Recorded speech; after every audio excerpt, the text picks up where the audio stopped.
fight camp with that injury, so I just pulled out and I was like, yeah, I think my health is more important. Download the AllStar app. Make your picks for UFC fights, challenge your friends, level up and win prizes. Link in description. Get it now. Let's start in Singapore. Yeah. The coffee incident. let's talk about that first. Yeah, bro. People remember me for that one. They don't remember my fight. It's like it's nothing special, but my coffee, you know.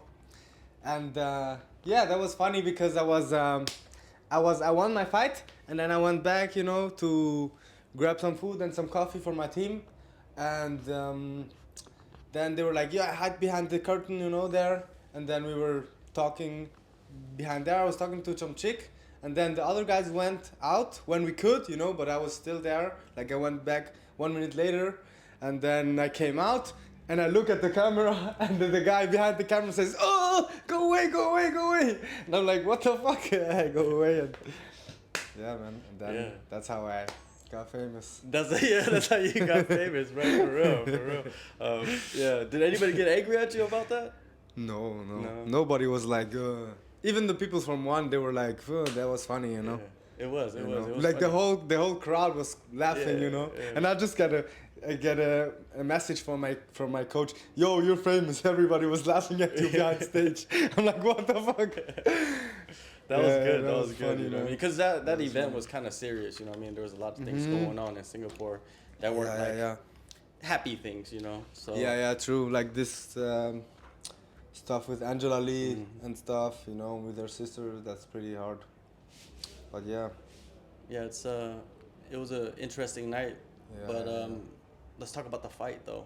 You know, you picked up your first win in the one circle against Blake Cooper. Blake Cooper, you know, a guy known for wrestling, known for grappling, and man, you neutralized all of that stuff and just picked him apart and teed off on him. Like, what'd you think about the performance? Yeah, I'm happy about my performance. Obviously, that's like a first round knockout, no big injuries. I got clipped once though. That wasn't that's something I can work on, you know, something I'm gonna work on in the future. And to be honest, at the first, before I started the camp, I was like, okay, this is a hard fight, you know, I'm gonna dig deep in this fight and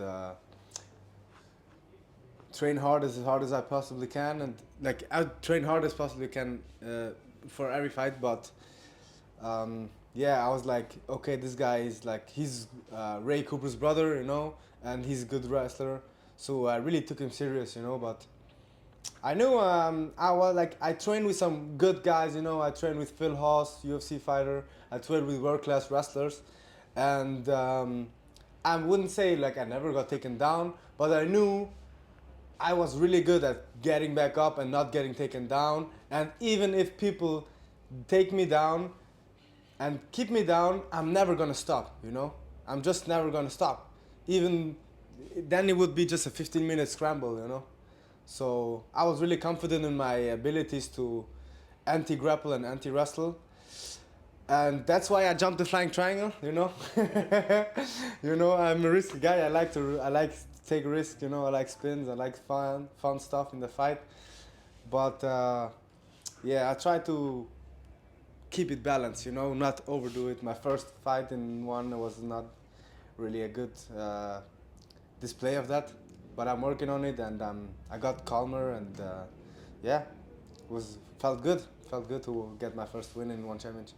Well, there's two things you mentioned, right, that sticks out about you and your style is you're really good at scrambling, right? That's something that, you know, that is a advantage, I think, for certain fighters, that if they can scramble well, you know, I mean, they could get in some good positions, especially with the ground game that you have. And then the spinning stuff, where does the spinning stuff come from? Well, I think it's just, bro, it's just that powerful, you know? It's that powerful, you know? When you have it in the right moment, then you can knock the guy out, you know? You can have some good impact on the guy, and it looks good, and I don't know, man. It's just a thing of mine, you know. I like spinning shit. Yeah, it looks Who doesn't good. like spinning shit? Yeah, that's right. That's right. I thought that maybe you have like some kind of karate background or No, no. Like I start like my background is soccer. Like I played like football for like 15 years or something. That's the best base for MMA, I heard. I don't know. Maybe I'm just maybe kidding. MMA is the best base for MMA. But yeah, and then I would lift weights for a year or two, and then I started MMA with 17. But I think the spinning shit, that's just me, you know. That's just me expressing myself, free. you know. Yeah, Being free. free. Yeah. Hey, it's working. So you gotta keep. I guess you gotta hone in on the Sometimes. spinning shit. You gotta. You know, get better at I think there's a time and place for everything, you know. Mhm. There's, you know, I'm also working on my jab a lot, working on my basics, and I'm trying to find the balance of like having strong basics and just letting myself go and do whatever I want, you know. You know, I study also like Prince Nazim. I study all types of people, you know. I study Floyd Mayweather, you know, trying to get my basics and stuff. So yeah, man, I'm really excited, you know, to keep working and to keep grinding on my style and put on masterful performances, you know. I'm just 24 now and just I have a long way to go, and I feel like I can really like entertain people like in a big way, you know. Oh yeah, you definitely entertain people in your first two fights. Your first fight, your debut in Bangkok, Lumpini, right? You faced off against a contender. Like you debuted against a contender and you had one of the craziest fights, and you had some moments in that fight as well. Yeah. Do you feel like you've proved, you know, in the first two fights that you're a top contender? Like you're pretty close to the title? Well, I wouldn't say I wouldn't say like I would say I have the skills to be the contender, but I wouldn't say I was able to show all my skills and say, oh, I'm a contender, you know, because the first fight was like, honestly, it was just pretty mindless, you know. I was just like trying to out tough him, you know, and that didn't work. And a champion is not just a tough guy, you know. For me, a champion is like a guy, a real martial artist who knows the ways to win as efficient as possible, you know. And that's not what I did. That's what I did in the second fight, but that was like, I think the opponent wasn't world class, to be honest. Nothing against like Blake Cooper, you know. I respect him and his grappling was good and he felt strong, you know. But I feel like there's a lot of guys in one that can give me real challenges, and that excites me, you know. And I'm really looking forward to proving myself against real world class fighters, you know. How did that fight impact you? You know what I mean? That was your first professional loss ever. That was heavy, yeah. That was heavy. I felt, you know, it was the it was really painful because I felt like I could have won, you know. I could have won against a really high level opponent, and with a better game plan and the calmer mind, I would have, yeah, I could have won, but then when it was over and I lost, I was like, I was really devastated, you know, because I felt like I had a big break before that because I had a knee injury. I didn't fight for 1.5 years, and everybody was waiting, and like I wanted to show everybody what I was working on and stuff, and I couldn't really show that, you know, and it fucked with my confidence a lot, but it made me work harder and smarter, you know, and I got a lot into mindfulness and meditation and everything, and just calming down in the fight itself, you know, because it's a chess game at the end, you know. It's not a brawl, you know. You're not trying to find the tougher guy, you're trying to find the better fighter, you know. And that's what I'm working on, you know, like being calm and making the right moves at the right time. That's when you win fights, you know. And yeah, to go back to your question, it was really painful. It was the most painful thing in my career, but it was also one of the greatest lessons. Well, yeah, it really impacted you where you went out and you did really well in your next fight against Blake Cooper.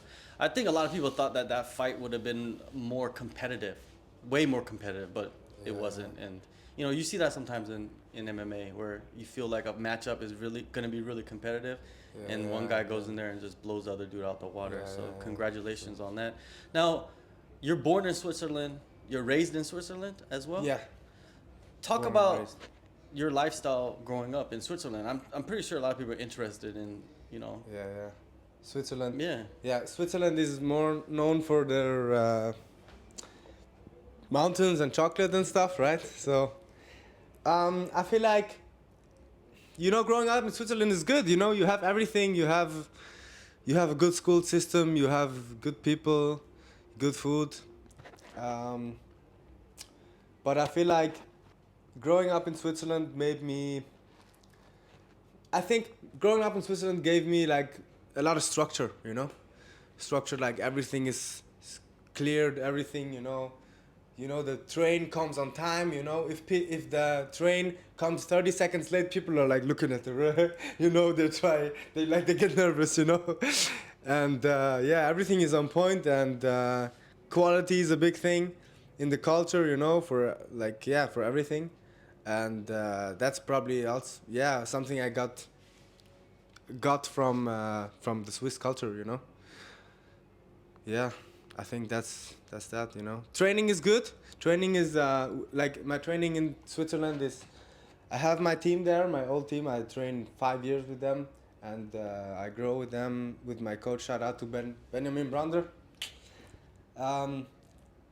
Yeah, the thing is just it's hard to fight when you have an easy life, Like the quality of life in Switzerland is very high, and people have everything they need. They don't have this hunger to say, "Whoa, I'm gonna punch somebody in the face and get punched in the face and try to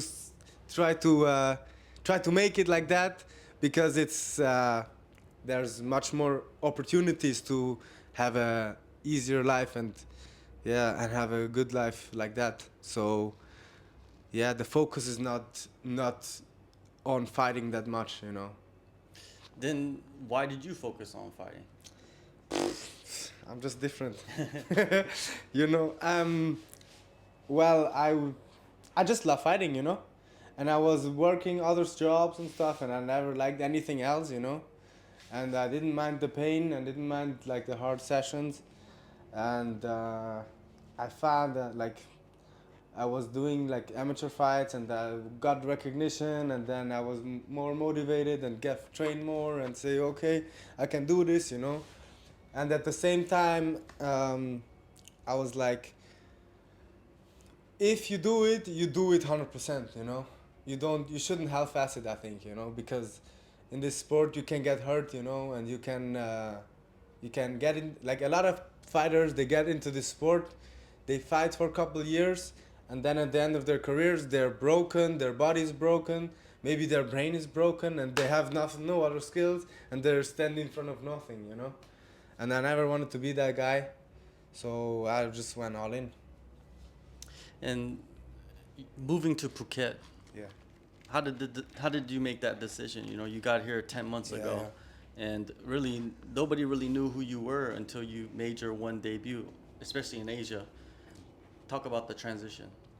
So back in Switzerland, I always wanted to go to Thailand, because in Switzerland everybody was like, oh, when I was in Thailand I learned Muay Thai and met this guy and this guy, and the older guys from in the MMA scene, they were like, yo, you can't stay here, man, there's no future here. And I was like, okay, yeah, I guess, So I was like, yeah, man, let's find a place, And then I came here, and I came here for the first time last year. I stayed for 4 months, but I had an injury. And then I kind of got a glimpse of it, but I couldn't really train that much. So I went home, I came back this year, and then I went all in, and now, I'm living the dream, I'm training. I meet a lot of different people from all over the world, training and connecting and coaching, you know, and it's awesome, you know. I learned so much, and I don't know a better place I could stay right now, you know. Yeah, you have like a combination of gyms you go to, right? You go to Tiger, and then you also go to Grappling Academy as well.